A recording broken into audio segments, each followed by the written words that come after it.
The employment economy ended 2016 with a whimper. The best thing that can be said for the December employment situation is that it still added jobs despite an unemployment rate that ticked upward. Hello, this is Bruce Steinberg of SteinbergEmploymentResearch.com reviewing December 2016 U.S. employment trends.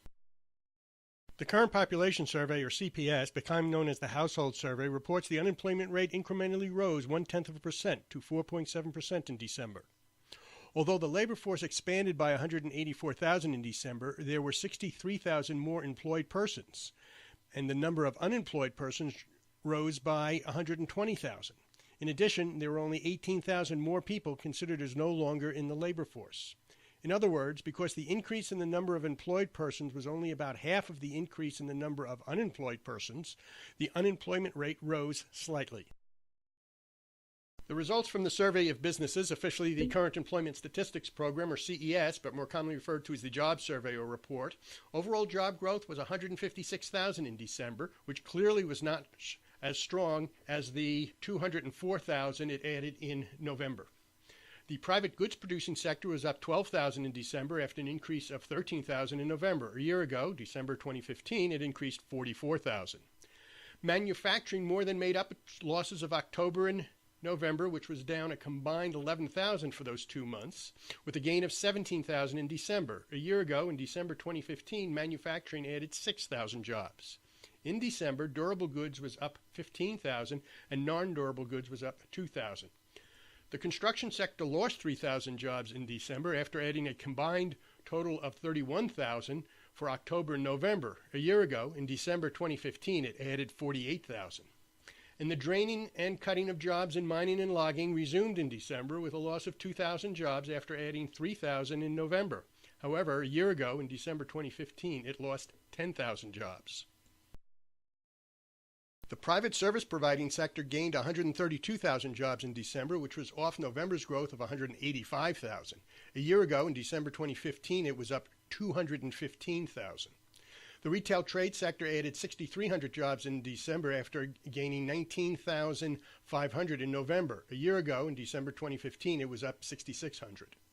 The professional and business services sector slowed down considerably with an increase of only 15,000 in December compared to growth of 65,000 in November. A year ago, in December 2015, it was up 60,000.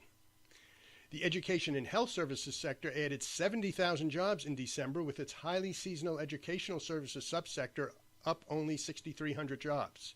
Home health care services was up 5,800 jobs in December, which was a big improvement over the 1,700 it increased by in November.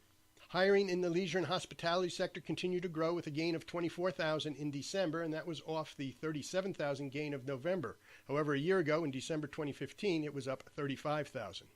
And the total number of government jobs is up 12,000 in December. In December, the federal government added 5,000 jobs, state government was down 4,000, and local government was up a total of 11,000 jobs.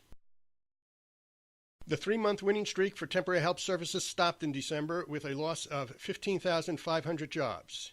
In December, there were 2,967,200 temporary help services jobs, which was a 0.5% decline from November and up only 0.8% year over year.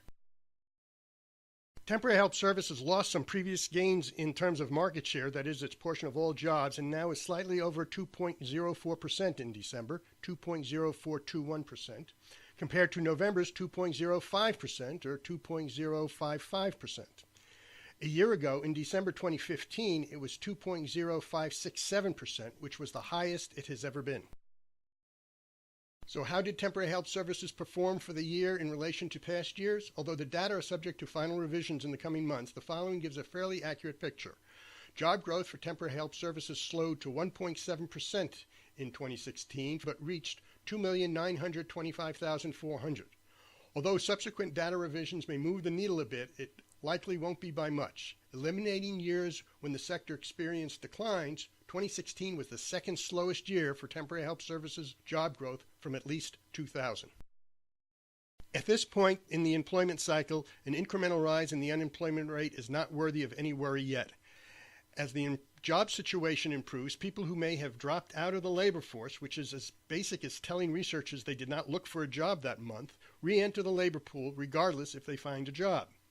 However, the weak overall job growth number is of concern. Only time will tell if the politicians will be able to deliver on their promise of more jobs. This has been Bruce Steinberg, and this is just a brief sample of the employment data and analysis we provide.